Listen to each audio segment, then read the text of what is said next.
जिस पर किया भरोसा वही करते हैं उपहास, उपहास और सिर्फ उपहास। समय के साथ कुछ बातें समझ में आती है। मैं भी नहीं जानता था, लेकिन समय ने मुझे सिखा दिया। आखिरकार आज हमारी ग्रेजुएशन पूरी हो गई है। अब आगे क्या करना है? तुम लोगों ने कुछ सोचा है क्या? बताओ। अरे छोड़ यार, सोचने से कुछ होता है क्या? वो सब सोचना वोचना मेरे बस की बात नहीं। हाँ भाई, तेरा तो कुछ हो जाएगा। आखिरकार तेरे पापा सरकारी नौकरी में जो है, कुछ ना कुछ जुगाड़ हो ही जाएगा। लेकिन हमें तो कुछ सोचना ही पड़ेगा ना भाई। ओह, तो तूने क्या सोचा है? सोच रहा हूँ कि कुछ टेक्निकल कोर्स कर लूँ। तू तो जानता है टेक्निकल में काम की बहुत वैल्यू है और इसमें पैसा भी बहुत है। और आरिफ, तू भी तो कह रहा था कि टेक्निकल में कुछ करेगा। हाँ कहा था, लेकिन तुझे पता है पापा अब दुकान पर नहीं बैठ पाते। सारा दिन कपड़े सिलते सिलते उनके पीठ में बहुत दर्द हो गया है। इसलिए सोच रहा हूँ कि अब आगे नहीं पढ़ूं बल्कि दुकान संभाल लूं। सही कहा तूने। अब तुझे अपनी भविष्य की चिंता नहीं करनी पड़ेगी। बस कैंची चलाना और पैसे छापना। पैसे। अच्छा अरुण, तूने क्या सोचा है? मैं गरीब के लिए कुछ सोचना भी पाप है। सपना तो है लेकिन कोई रास्ता नहीं है। पापा दिन रात मिठाई की दुकान में काम करके मुझे यहाँ तक पढ़ाया उन्होंने। मेरी ग्रेजुएशन करवाई, दीदी की शादी करा दी। अब उनके सर पे बोझ डालना ठीक नहीं होगा। क्या कहा तूने? तू काम करेगा? हाँ पापा, मैं काम करना चाहता हूँ। देख बेटा, जब लड़का जन्म लिया है तो कुछ ना कुछ तो करना ही पड़ेगा ना। लेकिन मैं नहीं चाहता कि तू मेरा बेटा मेरे जैसे कोई दुकान में या फिर मेरी तरह कोई छोटा काम करे। समझ गया बेटा? जानता है बेटा, एक समय था जब मैं पढ़ाई में बहुत अच्छा था। मेरा सपना था यूपीएससी निकालूं, लेकिन घर की तंगी ने मुझे पढ़ाई छोड़ने पर मजबूर कर दिया और मुझे काम में लग जाना पड़ा। तू पढ़ाई में बहुत अच्छा है, तेरे नंबर भी अच्छे आए हैं, इसलिए मैं चाहता हूँ कि तू यूपीएससी की तैयारी कर। माँ पापा को बताओ, यूपीएससी क्लियर करना कोई आसान बात नहीं है। पढ़ाई के साथ बहुत पैसे चाहिए होते हैं। उन सब के बारे में तुझे चिंता करने की जरूरत नहीं। तू क्या सोचता है? अगर तू ना भी बोले हम कुछ नहीं समझ पाएंगे। हमें पता है कि तू भी दिल से यूपीएससी ही करना चाहता है। हाँ अरुण, एक बार करके देख, जो होना है वो तो होगा ही। लेकिन क्या मन की इच्छा को सिर्फ मन में ही दबा देनी चाहिए? पैसे की फिक्र मत कर बेटा, कुछ ना कुछ इंतजाम हो जाएगा। तू बस पढ़ाई पे ध्यान दे। मेरी आखिरी इच्छा यही है बेटा। पता है पल्लवी, पापा चाहते हैं कि मैं यूपीएससी की तैयारी करूं, लेकिन पापा की तकलीफ अब मुझसे देखी नहीं जाती है। मैं कुछ करना चाहता हूं। देखो, मुझे लगता है वो बिल्कुल सही कह रहे हैं। और तुम भी तो यूपीएससी की तैयारी ही करना चाहते हो ना? हाँ मैं चाहता हूँ, लेकिन मैं ये भी जानता हूँ कि मेरे माता पिता ने मुझे पढ़ाने के लिए कितनी मेहनत की है। अगर मैं अब उनके साथ खड़ा नहीं हो सका तो इसका क्या फायदा होगा? बताओ मुझे तुम, है ना? सही कहा ना? और पता नहीं उन्हें यूपीएससी के बारे में कैसे पता चला। अगर माता पिता को नहीं पता होगा तो और किसे पता होगा? बताओ। जाने दो, वो अपना काम कर रहे हैं और तुम अब अपना काम करो। अगर तुम चाहो तो कोई पार्ट टाइम जॉब भी कर सकते हो। और जब सब कुछ सही हो जाएगा तब अपने घर में हमारे रिश्ते के बारे में बताना, ठीक है? समझ गए? आखिरकार अरुण यूपीएससी की तैयारी के लिए दिल्ली चला जाता है।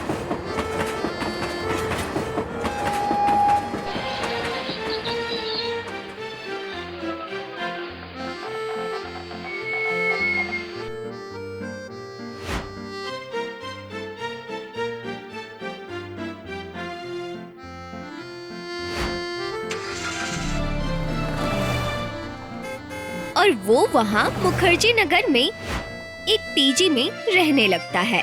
उस पीजी में 2 और लड़के थे, संजय और शुभम। पीजी ओनर उनका परिचय अरुण से करवा देते हैं। ठीक है अरुण, चलता हूँ। अगर कुछ ज़रूरत हो तो मुझे फ़ोन कर लेना, वरना ये दोनों तो है ही। क्यों संजय, शुभम, मैंने सही कहा ना? हाँ अंकल, हम है ना। हाँ अंकल, हम है ना। तो बस फिर कोई चिंता नहीं है, मैं चलता हूँ, ठीक है?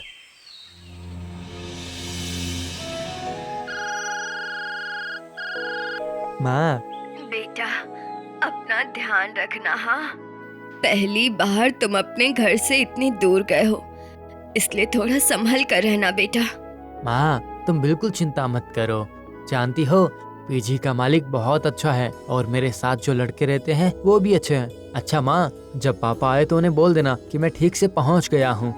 उन्हें कोई चिंता करने की जरूरत नहीं है। अच्छा माँ, अब मैं फोन रखता हूँ, ठीक है? अच्छा ठीक है बेटा, अपना ध्यान रखना तुम। हाँ माँ। तो बताओ, कैसा लग रहा है नया शहर?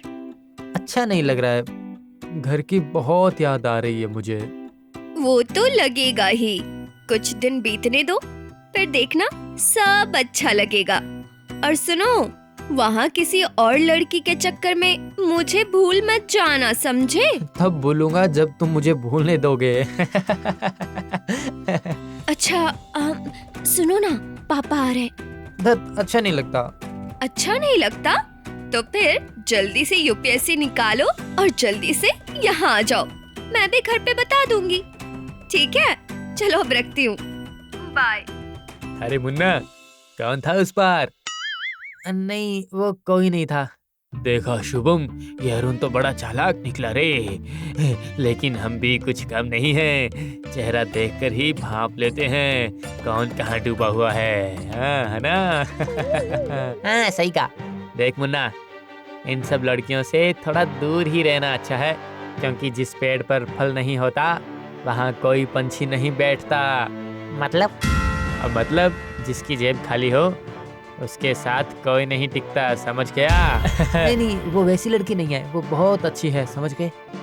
अरे पहले हमारा भी यही धरना था, लेकिन 2 अटेम्प्ट देने के बाद सब पानी की तरह साफ हो गया। देख अरुण, यूपीएससी मतलब सिर्फ तैयारी करना नहीं होता, जिंदगी में बहुत कुछ त्याग करना पड़ता है। जैसे जैसे समय बीतता जाएगा, लोग देखना तुझसे कैसे दूर होते जाएंगे। खैर, हम बस तुझे अनुभव बता रहे थे अपना। अरे संजय, मुंह फाड़े क्या देख रहा है? चल खाना निकाल, बहुत भूख लग रही है।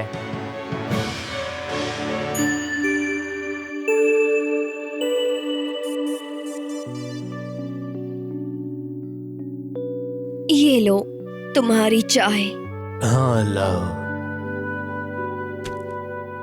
क्या बात है, क्या इतना सोच रहे हो, बताओ तो?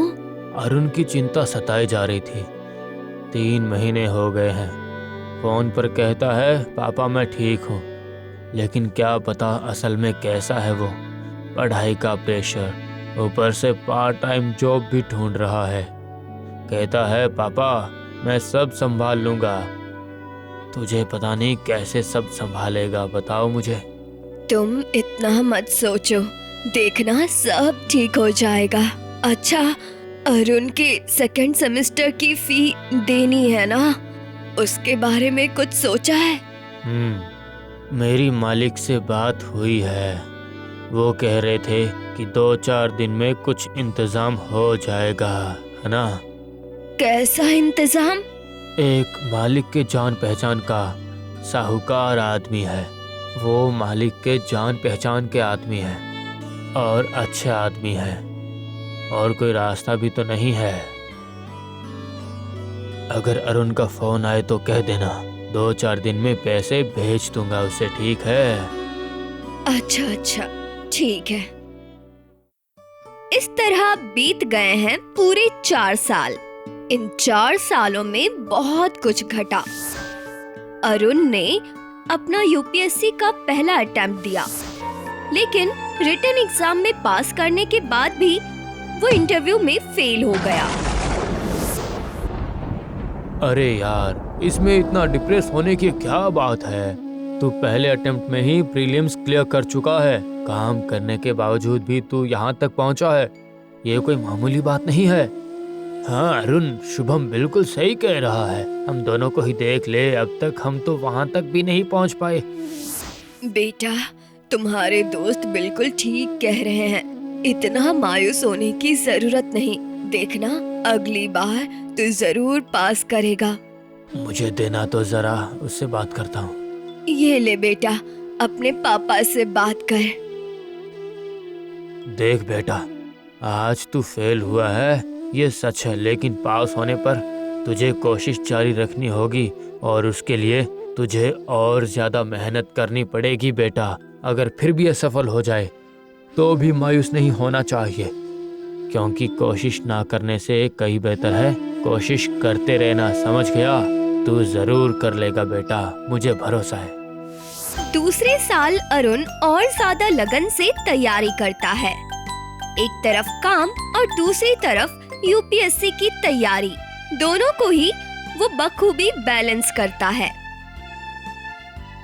पिछली बार थोड़ा घबरा गया था, लेकिन इस बार मैं जरूर निकल जाऊंगा। अरे क्या हुआ? तब से मैं बोले जा रहा हूँ, तुम हो कि कुछ बोल ही नहीं रही हो। असल में कैसे मैं तुम्हें बताऊं, वो घर वाले मेरे लिए लड़का देख रहे हैं। क्या? तुम कम से कम एक बार हमारे बारे में घर में बता तो सकती थी ना। क्या बताती, बताओ? तुम तो अब तक कुछ नहीं कर पाए। वो तो पूछेंगे ना कि लड़का क्या करता है, तब मैं उन्हें क्या बताती, बोलो। लेकिन पल्लवी, तुम तो जानती हो मैं पूरी कोशिश कर रहा हूँ, और तुम ही तो कहती थी कि तुम हमेशा मेरा साथ दोगी। सही कहा ना मैंने? हाँ, बोला था ना, लेकिन समय हमेशा एक जैसा तो नहीं रहता, और जब घर में जवान बेटी बैठी हो तो माँ बाप को चिंता तो होगी ही। देखो अरुण, हमारे पास अब ज्यादा समय नहीं है। मैं सिर्फ 2 महीने और इंतजार कर सकती हूँ, और अगर इस बार तुम्हारा यूपीएससी निकल गया तब तो ठीक है, और अगर नहीं तो फिर मुझे तुम भूल जाना।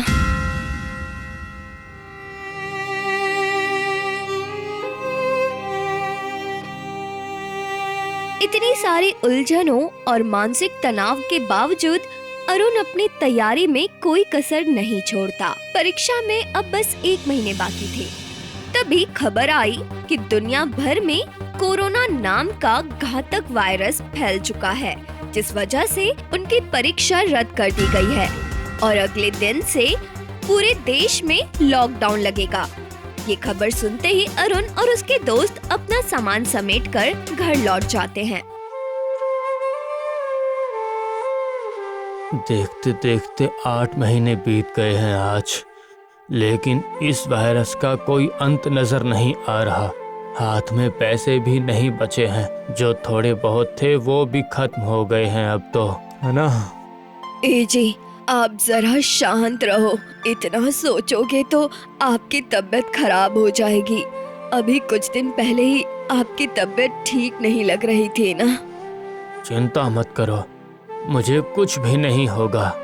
रात काफी हो गई है, चलो अब तुम सो जाओ। ठीक 1 हफ्ते बाद अरुण के पापा को दिल का दौरा पड़ता है। इसके बाद अरुण किसी तरह उनका अंतिम संस्कार करता है।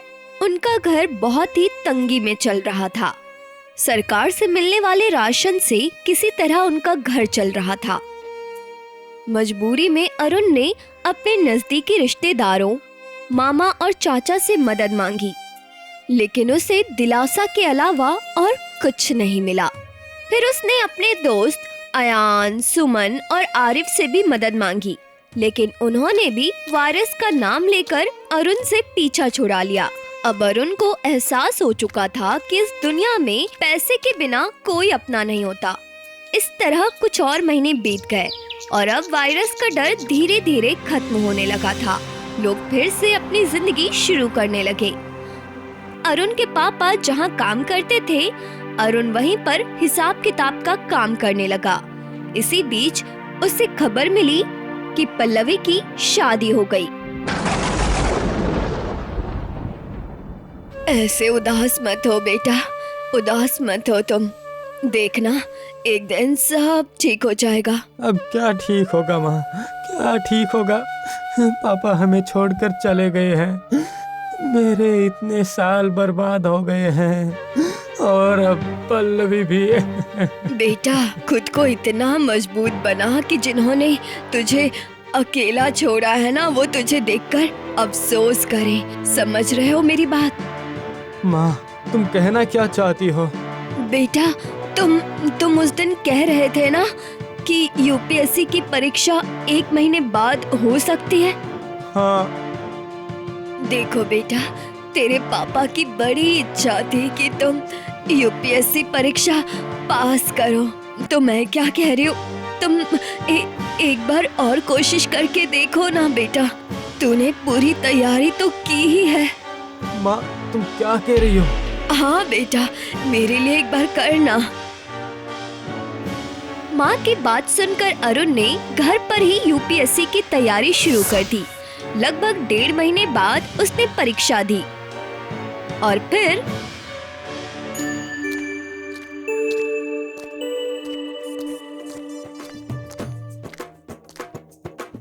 माँ, ओ माँ।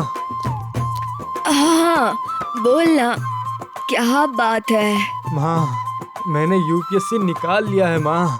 हाँ माँ, मैंने यूपीएससी पास कर लिया है। ये देखिए, पेपर में मेरी फोटो भी छपी है माँ। हे भगवान, तूने मेरी सुन ली, इस गरीब की पुकार सुन ली तूने। अरे बेटा आ, इधर आ, पहले अपने पिता को जाकर प्रणाम कर। आजा आजा पास आ। हाँ माँ चलो। अगर आज ये जिंदा होते तो कितना खुश होते। देखते देखते 1 साल हो गए और 2 दिनों बाद तेरे पिता की बरसी है।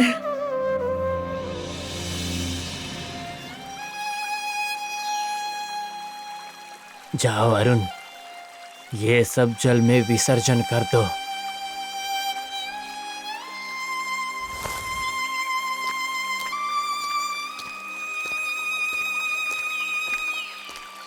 आज मैं इस नदी में सिर्फ अपने पिता का पिंडदान नहीं कर रहा हूँ, इसके साथ मैं अपने झूठे दोस्तों, अपने स्वार्थी रिश्तेदारों और अपने असफल प्रेम कहानी का भी विसर्जन करने जा रहा हूँ।